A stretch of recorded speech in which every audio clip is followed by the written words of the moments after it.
Hola, ¿qué tal amigos? Estamos aquí una vez más en estos podcasts de UTIPEC. Nos hemos comprometido con nuestros afiliados, con sus familias, con sus amigos, con Colombia, a traer temas relevantes, invitados súper especiales, con argumentos, con elementos reales que nos permitan construir de manera informada una opinión seria, sensata, sobre estos temas de la energía, temas laborales y temas de gran interés nacional. Hoy, no es la excepción, me acompaña Amat Zuluaga. Este es un profesor universitario, investigador, experto en temas de energía. Sus columnas son famosas para quienes conocemos acerca del sector en Colombia. Y él está aquí. Amat, ¿cómo estás? Bienvenido.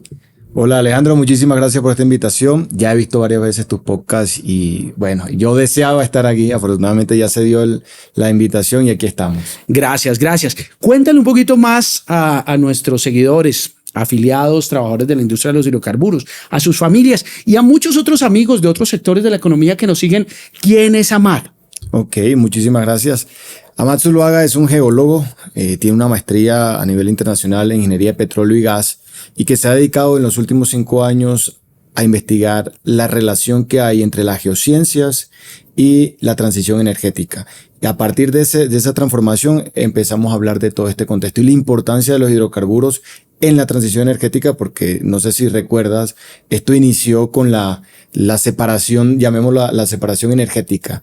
Salimos de los hidrocarburos y de los combustibles fósiles y nos metemos en transición energética y eso es totalmente aislado de la realidad porque todos están encadenados. Entonces, a partir de ahí empezó todo mi trabajo en este tema de los sistemas energéticos. Publicamos un par de libros relacionados al tema y hace un poco más de 2 años estamos escribiendo columnas para El Heraldo relacionadas al sector y la importancia de la minería, la importancia de los hidrocarburos en el trabajo, en la fabricación de infraestructura de las energías renovables.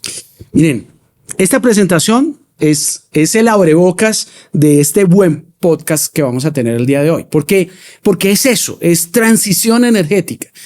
Yo sé que nuestro público es un público que ya está informado, es un público que ha madurado. Quizás hace 3 o 4 años muchos todavía escuchaban esa idea de que es que no, la transición energética es para proteger al planeta, para evitar la extinción de la especie. Y pues claro, a uno el corazón le duele. Y si a uno le dicen es que tiene que escoger entre agua o petróleo, pues uno dice, no, venga, pues peor. No, terrible. Pero gracias a Dios hemos venido trayendo voces expertas como la tuya sobre ese tema.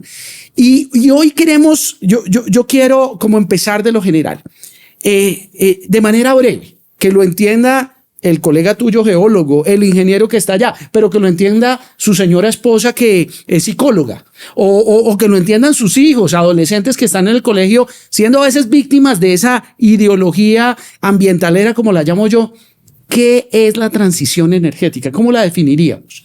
La transición energética se definió y te lo voy a mostrar porque todavía se mantiene casi que esa definición y es la salida progresiva de los combustibles fósiles para empezar a generar energía con nuevas fuentes o con fuentes no convencionales de energía.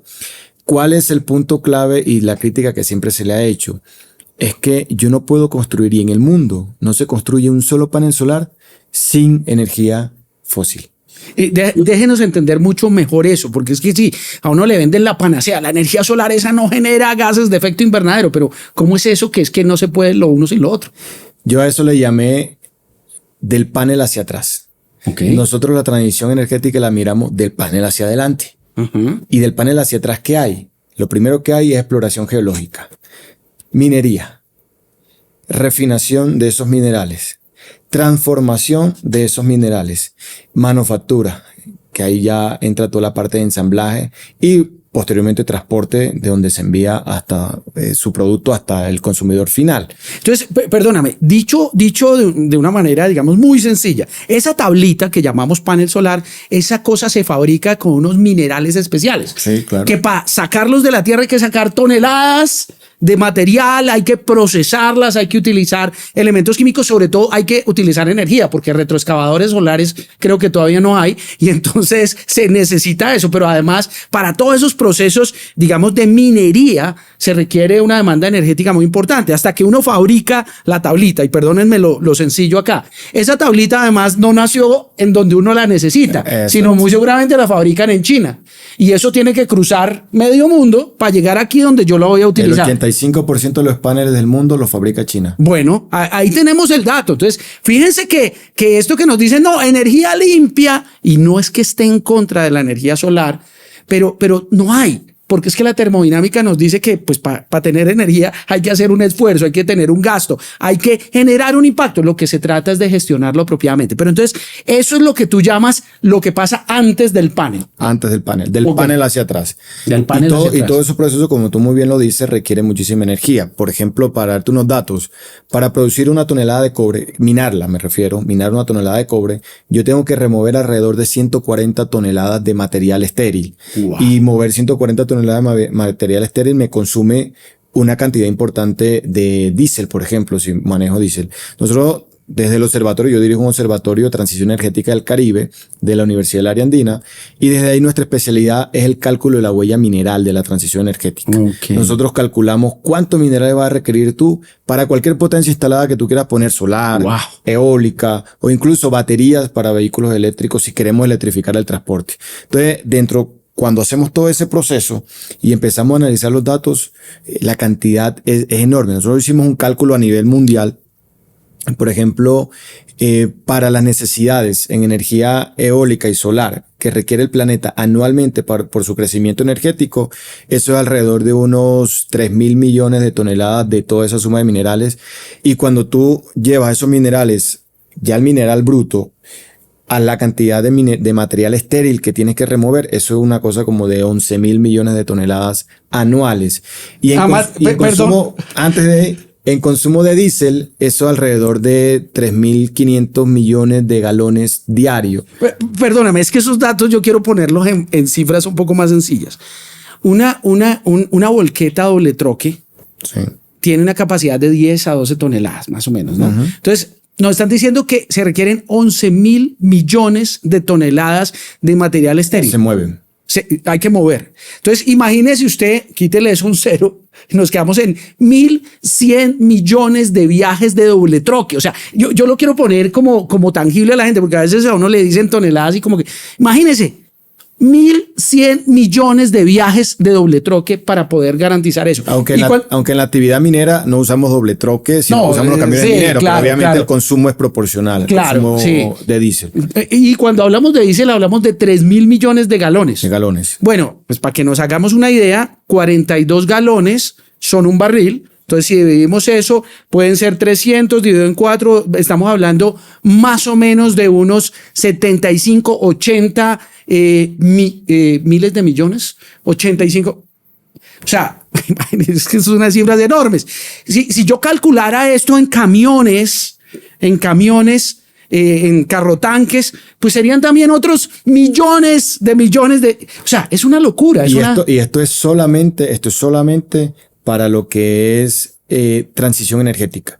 O sea, no estoy mezclando el consumo mineral ni el consumo energético de lo convencional, de lo tradicional, ni el resto de material estéril de las actividades que ya realiza el ser humano para. Esto es nuevo. Esto es adicional a lo que requiere el planeta para esa transición. Tenemos un reto enorme ahí. Es gigante. Tenemos un reto enorme ahí. Pero entonces esto nos permite, para poner esto en blanco y negro, entender, por un lado, que es que esa transición energética que a veces nos quieren vender como tan fácil, no, que no se preocupe, que para eso tenemos el sol y el viento y que ya dejemos enterrados nuestros hidrocarburos, pues no es tan sencillo. Yo te quiero dar un ejemplo. La energía solar es energía renovable, claro que sí. El tema es que nosotros no usamos la energía solar como esa fuente calórica. Nosotros tenemos que transformarla. Y en el momento de transformarla, tengo que ponerle un panel solar para que me transforme esa energía calórica en electricidad. Si yo quisiera que la energía solar para mí, o la eólica para mí, sea cero emisiones, que no, mejor dicho, no me impacte nada, y que yo no necesite tener minerales, pues tendré que volverme una planta, hacer fotosíntesis, ponerle el pecho al sol y que aquí yo transforme la energía y luego le ponga el dedo al celular y el celular ¡pim! Sí. Se cargue. De otra forma, la energía solar, la energía eólica, para nuestro uso debe ensuciarse, llamémosla de cierta forma, en temas de minerales, en temas energéticos fósiles, para poder producir y para poder darnos esa energía o esa electricidad que requerimos. Con esas cifras que tuvimos del tema solar, me imagino que también hay unas cifras similares para calcular el tema eólico. Sí, claro. Y deben ser de unas dimensiones similares, debemos tener. Pero hay otras fuentes y yo quiero tener la opinión de un experto en este programa sobre otras cosas de las que hablan. Por ejemplo, están hablando del desarrollo de proyectos de hidrógeno cuántico y un montón de cosas de esas que como yo le digo a la gente, pues eso sí teóricamente está inventado. Yo con mi química investiguemos de 10º grado en la Feria de la Ciencia en el INE Manuel Murillo Toro de Ibagué, donde yo estudié, y eso fue por allá en los años 80. Yo recuerdo haberle propuesto a mi profesor que hiciéramos un motor que usara hidrógeno, pues porque es que la teoría funcionaba. Lo que él me explicó era que eso era bastante difícil, que pues yo tenía una idea de hacer ahí un tema de la electrólisis del agua para obtener el hidrógeno. Entonces me explicó, lo que pasa es que es ineficiente porque la energía que vas a usar para poder separar esas moléculas del agua, pues va a ser más costosa que lo que tú vas a producir acá. Y bueno, ahí se murió el sueño. En número práctico, producir 1 metro cúbico de hidrógeno te cuesta alrededor de 4.9 kilovatios. Y un metro cúbico de hidrógeno te produce alrededor de 3.5 kilovatios. O sea, no cierra. O sea, energéticamente es muy mal negocio, energéticamente. Ahora, el punto es que si tú lo llevas, no, que energía solar o energía eólica, porque en el tiempo te puede dar, que de pronto la inversión que te da, puede que, ya no importa si energéticamente cierra o no, pero puede que no, económicamente te pudiese cerrar. Pero ahí volvemos a lo mismo. Nuevamente necesitamos mucha infraestructura solar, mucha infraestructura eólica para producir un energético que no me va a dar suficiente energía. Entonces, si es así, yo prefiero tomar la energía directamente de los paneles solares o de los aerogeneradores que ponerme a producir hidrógeno verde para desarrollarlo. Y también hay un tema relacionado a los costos. Si tú lo produces en masa, el costo de la energía en hidrógeno está alrededor de 7 dólares, perdón. Y el costo de la energía convencional que usamos está alrededor del 2, del 3 dólares por kilovatio. Entonces, cuando tú miras eso, tú terminas dándote que, bueno, pero al final me termina siendo mucho más costoso. Entonces, ahí son los peros que todavía tiene el hidrógeno. ¿Qué soluciones se han planteado que podrían resultar? El hidrógeno blanco, que es el hidrógeno que se ha acumulado como se acumula hidrocarburo, que lo podemos estudiar los geólogos, los ingenieros de petróleo, transformándose a eso. El tema es que todavía estamos muy maduros, todavía no sabemos cuál es la relación propia de un sistema de hidrógeno natural, como ya sabemos bien cómo es el tema del hidrocarburo, el sistema petrolífero, eso todavía no lo conocemos el hidrógeno. Entonces todavía estamos en unos pininos. Yo creo que en hidrógeno blanco nosotros estamos por allá en 1900 apenas todavía. Estamos trabajando para que eso se dé, pero es muy complejo. Si hablamos por otro lado, y me anticipo, la geotermia. La geotermia también es un punto importante. Pero ¿qué tiene la geotermia también? Que nosotros la estamos evaluando como potencial de energía. Y potencial de energía, eso es como cuando hablamos de recursos y reservas. Nosotros tenemos un recurso, tenemos, no sé, 100 barriles en un yacimiento. De esos 100 barriles en Colombia, ¿cuánto puedo sacar? Promedio, ¿cuánto es el factor de recobro? 15%, 20%. Bueno, 15%, entonces de los 100 puedo sacar 20. Algo más o menos pasa así. En la geotermia tengo un potencial de, no sé, 100 kilovatios que yo pueda generar, pero resulta que la tecnología y los equipos tienen una eficiencia y de esos 100, esos equipos solamente me pueden generar 20, algo así como lo que tú estás. Entonces, a veces lo vemos como el recurso, pero no lo estamos evaluando en la capacidad de generación. Y hace año y medio nosotros desde el observatorio publicamos un libro bien interesante donde hablamos de todo lo energético, incluido la geotermia, y calculábamos si el país fuese a vivir de la energía eléctrica, solo la electricidad, de geotermia, necesitaremos alrededor de 770 plantas de geotermia en las mejores condiciones, muy óptimas, trabajando 24/7, 365 días al año, ni tiempo para hacer mantenimiento, sino todo el tiempo corrido y con yacimiento lo más próspero que podamos encontrar. Entonces, el tema no es tan sencillo. al final yo creo que terminamos en que, o mis conclusiones siempre son, ningún energético es infalible. De acuerdo. Al final las matrices tienen que acompañarse y entre más las surtamos de otras fuentes mejor, pero nunca, ni en la historia, ningún energético ha llegado a desplazar otro, a quitarlo, ninguno. Todos han llegado a sumar. Y ahorita cuando vayamos avanzando, te doy otro dato que te vas a dar cuenta por qué la importancia y por qué seguimos consumiendo tanto petróleo y gas, que no es por capricho. Pero al final, la suma de todos los energéticos son las que nos van a poder suplir esas necesidades energéticas que día a día, año a año, seguimos aumentando. Casi que como tratando de sacar una conclusión muy, muy sencilla de lo que estamos diciendo es, miren, sí hay otras fuentes energéticas, son interesantes, pero hay unos problemas que es que la energía no solamente se debe poder generar, tiene que poderse comprar por parte de los usuarios. Además. Y entonces ahí tenemos un reto enorme todavía para cerrar. Claro, también es verdad, y yo siempre traigo a colación esto, Matt, y es que yo conocí los primeros celulares hace como 30 años y eran grandísimos, feos y servían solo para llamar. Y carísimos además.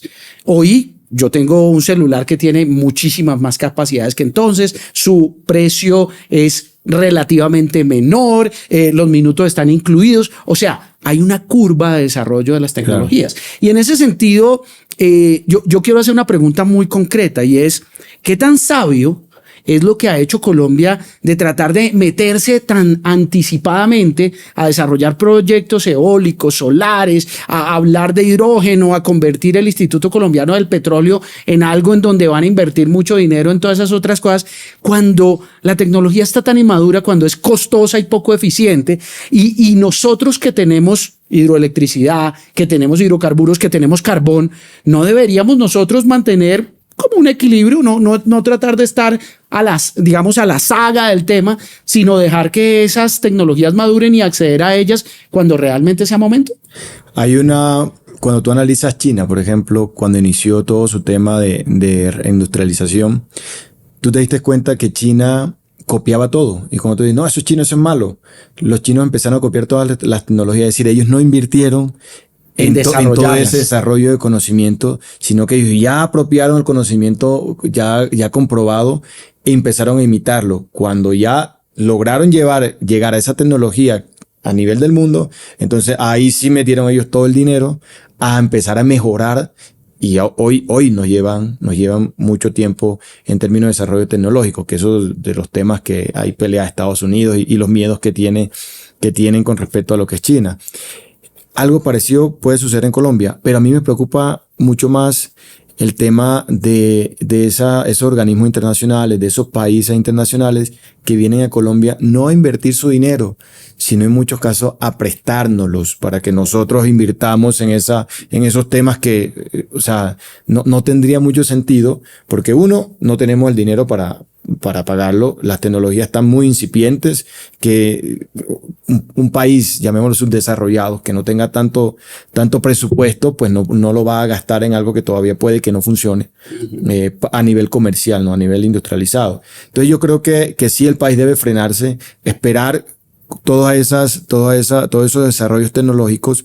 Obviamente, si nos queda algún dinero, bueno, démosle, investiguemos, vamos por ahí, enviemos a nuestros profesionales al exterior, enviémoslo a que se capaciten, a que estudien, que hagan sus posgrados en el exterior y traigamos de vuelta ese conocimiento aquí al país. Magnífico. Pero hoy Colombia, empezar, por ejemplo, hay países como lo que es Alemania, lo que es Dinamarca, están llegando al país ofreciendo préstamos para investigación.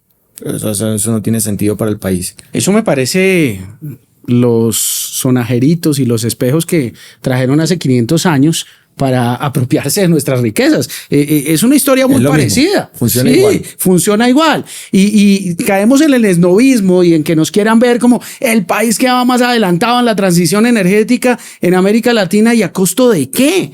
De que encarezcamos nuestros energéticos, que perdamos la competitividad y que en el fondo más bien nos aseguremos la incapacidad de poder acceder al nuevo modelo energético que tendrá el mundo en unas décadas. Yo quiero seguir conectando esto entonces para decir que en efecto ahí hay unas fuentes energéticas que el mundo va a desarrollar, que aspiramos a que Colombia, cuando sea el momento más eficiente, pueda acceder a ellas, pero mientras eso pasa, Colombia tiene unos recursos energéticos tradicionales que no solamente Colombia los necesita, sino el mundo los necesita. Entonces, en ese sentido, pensando en una transición energética a la colombiana, como lo hemos estado hablando en varios espacios, ¿qué es lo razonable? ¿Qué debería hacer Colombia con su carbón y con sus hidrocarburos, Amat? Yo soy del departamento del Cesar, ¿no? Vivo en Valledupar, estamos muy pegados a La Guajira, es decir que Cesar y Guajira es casi como un mismo departamento, llamémoslo. Y yo he dicho, ¿cómo hacemos del Cesar y La Guajira sean potencia de transición energética de Latinoamérica? Hay varios pasos, yo armé los pasos. El primer paso es tener fuente de energía ahí, confiable. Y la única y gran fuente de energía confiable que tenemos es el carbón que tenemos ahí al lado. Es decir, tenemos que empezar a tener termoeléctricas con mayor eficiencia. Obviamente que hay muchas tecnologías hoy de termoeléctricas a carbón, mucho más eficiente. Y si le aplicamos ciclos combinados, podemos llegar hasta un 60% de eficiencia, que eso normalmente no lo tiene ni la energía eólica ni la energía solar. O sea, la eficiencia es muy alta si lo hacemos con ciclo combinado. Segundo, entonces todos los minerales que tenemos por ahí, hoy tenemos una provincia interesante que se está dando a conocer de cobre en el Cesar, pero también tenemos un poco de níquel en Córdoba, tenemos otros minerales importantes que debemos hacerle un encadenamiento, es decir, tenemos que poner en el Cesar y en La Guajira fábricas, por ejemplo, o poner unas siderúrgicas, unas metalúrgicas, que podamos transformar ese material allí. Pero para eso necesito mucha energía y necesito también carbón coquizable, que lo tenemos en Cerrejón, en La Guajira. O sea, ya vamos pasos adelantados para que el Cesar y La Guajira sean potencia. Luego, ¿qué necesito? Fábricas ensambladoras, por ejemplo, para todo ese material, ponerlo, transformarlo y darle un uso o entregárselo a un usuario final. El transporte, tenemos puertos en La Guajira, aquí, enseguida, para llevárselo a toda Latinoamérica a menos costo que trayéndolos de China. Eso obviamente es una visión muy futurista que necesita mucho desarrollo tecnológico, no es tan sencillo, pero si quisiéramos realmente y estamos pensando en la transición energética real, propia de nosotros, es que tenemos que tener toda la cadena de producción de esos energéticos. Si no, estamos haciendo lo que hacemos hoy, que es la transición energética de la importación. Y te pongo un escenario, imagínate que en 20 años nosotros dependamos el 20% de la energía solar, y como estamos con un tema de minerales críticos, que las reservas no alcanzan para las proyecciones de consumo, y diga China, mira, Colombia, yo no te puedo enviar más paneles, y Colombia ya en 25 años tiene que cambiar todos sus parques solares. Hey, China, pero es que ¿cómo hago yo? Necesito energía. No, pero no lo siento, necesito para mi autoconsumo o para mis clientes VIP, llamémoslo. Entonces, ¿cómo queda Colombia? ¿Cómo queda una crisis en ese sentido? Cosa diferente es que Colombia juegue un rol geopolítico importante y te diga, mira, es que yo tengo minerales aquí. Y estos minerales yo te lo importo. ¿No me va a dar panel? Bueno, yo no te envío cobre. Entonces, ¿cómo hacemos?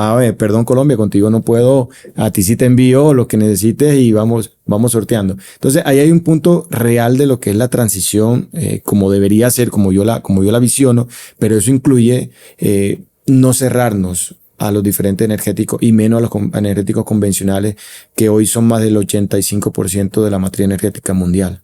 Así es. Pero además, Amad está tocando otro tema súper importante y es soberanía.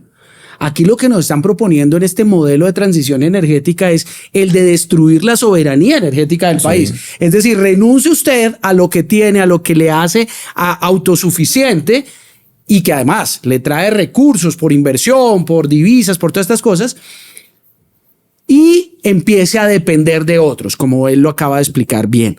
Ahora, en hidrocarburos es algo muy similar. En hidrocarburos es tener ese energético, es realmente tener la capacidad de no solamente verlo como una exportación tradicional, sino como una fuente energética que permita desarrollar los otros sectores de la economía y de esa manera de verdad estar haciendo una transición responsable, que nos garantice transformar nuestro modelo productivo, nuestro modelo social, nuestro modelo fiscal y que le dé sostenibilidad a esto. Yo te quiero dar unas cifras de por qué nosotros seguimos consumiendo hidrocarburos y por qué incluso el carbón fue récord en el 2023, fue récord en el 2024 y se está proyectando que sigamos batiendo récord hasta 2027, siendo que las proyecciones anteriores se hacían que en el 2023 el carbón ya llegaba a su fin y de ahí empezaba la declinación. Su declinación. Nosotros hicimos un cálculo de cuál era el aumento de consumo energético total a nivel mundial. Eso lo hicimos para el 2023. En el 2023 el consumo energético aumentó el 2.3%. Cuando tú lo ves como 2.3%, dices, no, pero eso es muy poco, eso casi nada. Pero cuando tú lo vuelves en número y lo conviertes en electricidad, eso es un montón de energía. Entonces, nosotros hicimos el ejercicio y nos daba que eso era alrededor de 6.200.000 gigavatios hora al año. Gigavatios hora al año, si lo comparo con Colombia consumimos alrededor de 80.000 gigavatios hora al año el sector eléctrico. Eso es más o menos para entenderlo, para que todo el mundo quede como que lo aterrice bien. Eso es como ingresar anualmente 78 nuevas Colombias al mundo en electricidad. Esa es la tasa de crecimiento de la demanda de energía del mundo. Del 2023. 2024 fue mayor. Wow. Imagínense, y es que yo quiero simplificarlo un poco más. Yo siempre le digo a la gente, es que la energía no es un capricho. La energía tiene que ver con la calidad de vida de los seres humanos. Y todos los días, todos los 8.000 o 9.000 millones de seres humanos que hay en este planeta, nos levantamos, ¿saben qué? A consumir más energía porque queremos vivir mejor. Y además, ahora que tenemos inteligencia artificial que demanda energía, pero por montones, pues esto crece a estos ritmos. Y ahora, si ese dato te gustó, este te va a gustar más. Resulta que ese crecimiento de 6.200.000 gigavatios hora al año, yo necesito, si lo voy a reemplazar con solar eólica, necesito alrededor de 3.500 gigavatios de potencia instalada. Por la eficiencia, baja eficiencia que tienen esos sistemas. Hoy el parque solar que se inauguró a comienzo del año pasado en el Cesar, que en el momento era el más grande del país, tenía 0.14 gigavatios de potencia. Y para el mundo se requieren alrededor de 3.500, solamente para ese crecimiento del 2.3%. Pero ese no es el dato mejor. En el 2022, el ingreso de energía entre solar y eólica en el mundo fue de 266 gigavatios. En el mundo, el 40% lo hizo China. 266, pero requerimos 3.500. Eso es más o menos el 7% de lo que se requiere en el crecimiento de solo un año. Ahora, ¿qué hacemos con el 97%, 93% restante? ¿De dónde sale? Si la demanda lo está pidiendo ahí. Entonces, al final, no es un capricho. No. El carbón al final y el petróleo y el gas, de cierta forma, nos está salvando la papeleta en el sector energético, en la producción de absolutamente todo, porque la energía está metida en todo, desde el alimento, de la fabricación, de la producción de alimentos, la salud, la educación, el transporte, las comunicaciones, en todo. Entonces, no es solamente pensar y decir, no, ya salimos de esto y nos transformamos. A pesar que seguimos creciendo en producción de energías renovables, llamémosla, el tema es que todavía es muy deficiente y el crecimiento del consumo sigue siendo altísimo, que no da abasto. Total. Eso me conecta con otra pregunta. Entonces, sí, claro, en el 2015, por allá cuando suscribieron el Acuerdo de París, dijeron, no, es que en el 2030 ahí vamos a llegar al pico del petróleo y ahí va a empezar a reducirse. Ya hoy en el 2025 sabemos que eso va como para el 2040 y si no un poquito más allá.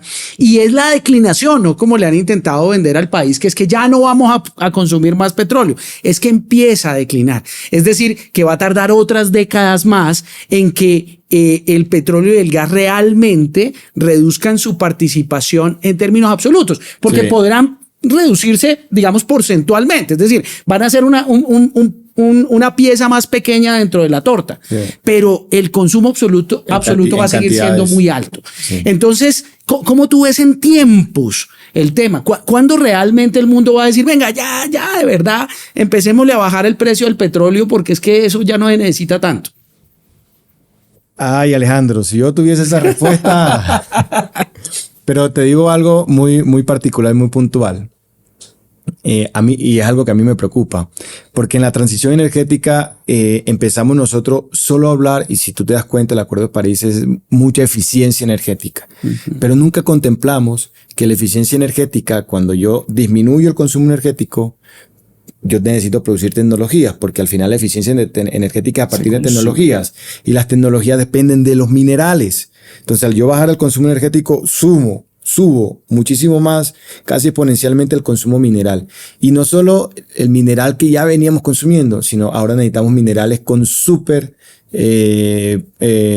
características, que estos sean magnéticos, pero supermagnéticos, que sean conductores de electricidad, pero superconductores de electricidad, que sean resistentes a altas temperaturas y no pierdan sus propiedades, entonces tengan super condiciones o características térmicas, y eso entonces empiezo a encontrarlo en las tierras raras, empiezo a encontrarlos como en el Baupés, que tenemos potencial de coltán, empiezo a encontrarlo en aleaciones, en superaleaciones que empiezo a hacer, que para reciclar esas aleaciones, para devolverlos, son muy complejas.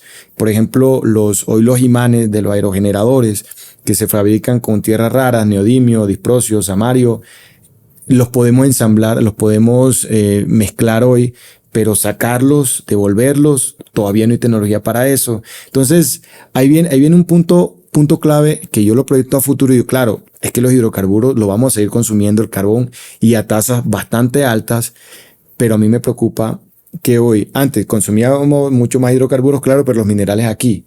Hoy esto vamos a disminuir, quizás un poco, mantenerlos igual, y esto van a seguir aumentando. Y al final la base de la economía mundial y de la humanidad, de la sociedad moderna, reposa en las materias primas, que son minerales, y en la energía, que son fósiles. Y ambos son recursos no renovables. Te lo está diciendo un geólogo. Al final esto se va a acabar. ¿Qué pasará entonces con la humanidad en 70, 80, 100 años cuando estos recursos realmente lleguen a su límite? Y además que cada vez que exploramos minerales, los minerales son mucho más costosos, son mucho más difíciles de acceder, sobre todo porque lo que está superficial ya lo hemos extraído, tenemos que irnos mucho más profundo. Y eso va cambiando las connotaciones, las tecnologías, y cada vez vamos a ir necesitando más recursos. Esto es muy complejo. Claro, muy complejo. Esto me conecta con algo que también suelo traer a la mesa, y es que el problema más grave no solamente es la emisión de gases de efecto invernadero. Claro que es un problema, y claro que tenemos que desarrollar tecnología para tratar de evitar de eso. Y además tenemos que reforestar el planeta, que ha sido otra tarea que se nos quedó retrasada frente a al incremento, digamos, que hemos tenido en emisiones. Pero es que el reto más grande que tenemos es la no renovabilidad de estos recursos. Sí. Y aquí es donde, antes que condenar a la pobreza a un país como Colombia, deberíamos estar pensando en cómo aprovechamos de la mejor manera esos recursos para prepararnos para atender esos retos, como lo dice el profesor Amat, desde la tecnología, desde el conocimiento, desde la sabiduría. Yo quiero ya... yo podría pasar horas hablando de esto, pero obviamente tenemos que ser razonables con el tiempo. Pero yo quiero ya irme conectando con otro tema que es muy particular. Hoy estamos en Colombia en una crisis energética. Hay un riesgo real de apagón, precisamente por un montón de malas decisiones que ha tomado el gobierno. Pero nos ha dolido mucho como este año empezamos a pagar 36% más en muchas ciudades del país por el gas natural, que solía ser el servicio público más económico y más eficiente que teníamos. Y miren, no ha sido por culpa de las industrias, no ha sido por culpa de aquellos empresarios sin corazón, como tratan de decirnos. No. Es porque las señales que han dado los gobiernos nos han llevado a tener un déficit y hoy a tener que importar cada día más gas natural. Pero, ojo, mientras estamos importando gas natural, el Magdalena Medio colombiano y otras cuencas sedimentarias, pero el Magdalena Medio colombiano en particular, reposa allí una inmensa cantidad de oportunidades para desarrollar gas de yacimientos no convencionales. Hay cifras que hablan de multiplicar por 5, 7 y hasta 15 veces las reservas con las que hoy contamos si desarrollamos esos yacimientos. Por el otro lado, tenemos otras fuentes como el gas que proviene de los mantos de carbón, que también hoy está prohibido porque se considera un yacimiento no convencional, y entonces los ambientaleros nos han dicho que vamos a acabar con el planeta si desarrollamos estos recursos. Amat, ¿qué le podemos decir a Colombia desde el conocimiento, desde un investigador, desde un hombre de ciencia frente a ese dilema que tienen los colombianos hoy? Bueno, básicamente, cuando te hablaba del posgrado que realicé por fuera, fue precisamente en fracking. Lo hice en fracturamiento hidráulico para ciertas formaciones en un país europeo.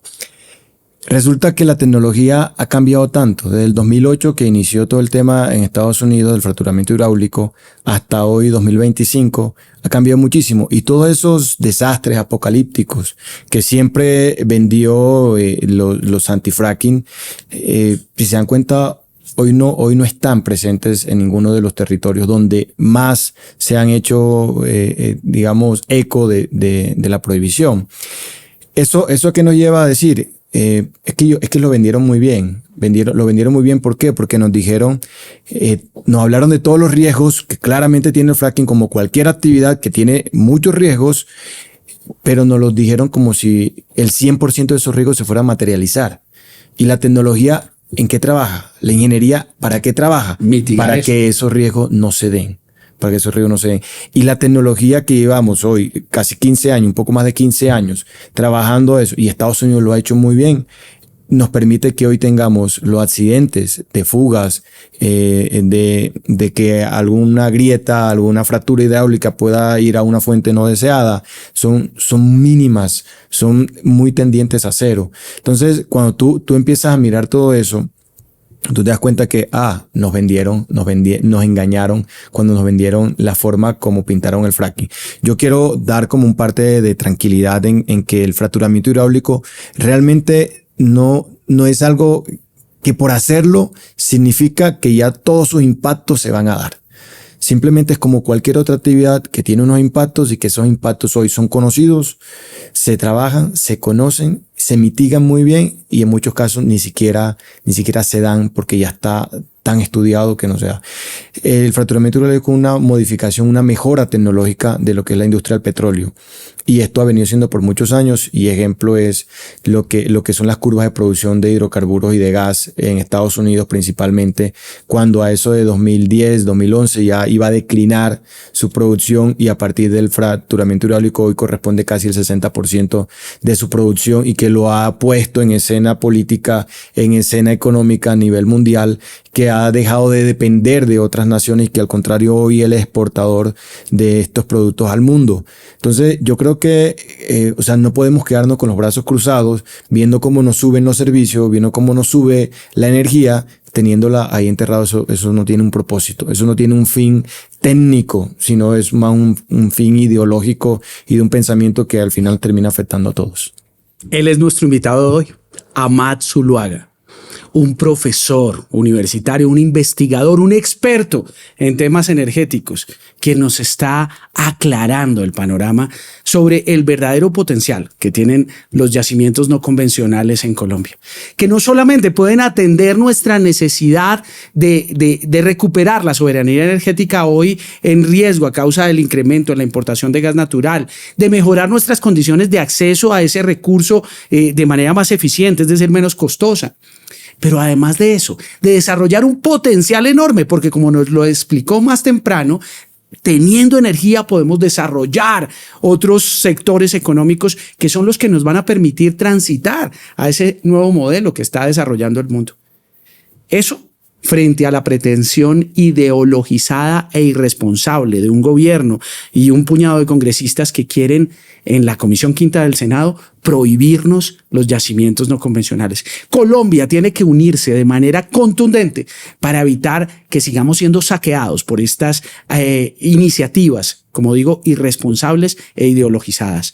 Amat, muchísimas gracias por estar con nosotros aquí en estos podcasts de Utipec. A ti, Alejandro, y una invitación muy, muy importante para todos los que nos ven aquí en este importante podcast, y es empezar a tratar de no ideologizar y politizar cada uno de los aspectos muy técnicos que tiene.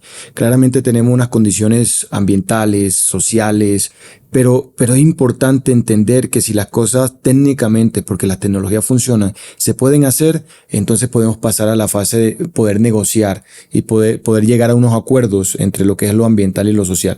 Pero es importante para el desarrollo del país, no solamente para una comunidad en particular o unas ciudades en particulares, ni unas condiciones políticas particulares, sino es para todo el país. Estamos hablando del futuro del país, de Colombia en general. Entonces yo creo que es importante que podamos nosotros como tener esa voz conciliadora, de tener esa voz que no es o es negro o es blanco, sino que empecemos a darnos cuenta de qué nos conviene a nosotros en términos generales y energéticos para poder ir en bien del futuro nuestro y el futuro obviamente de nuestros hijos.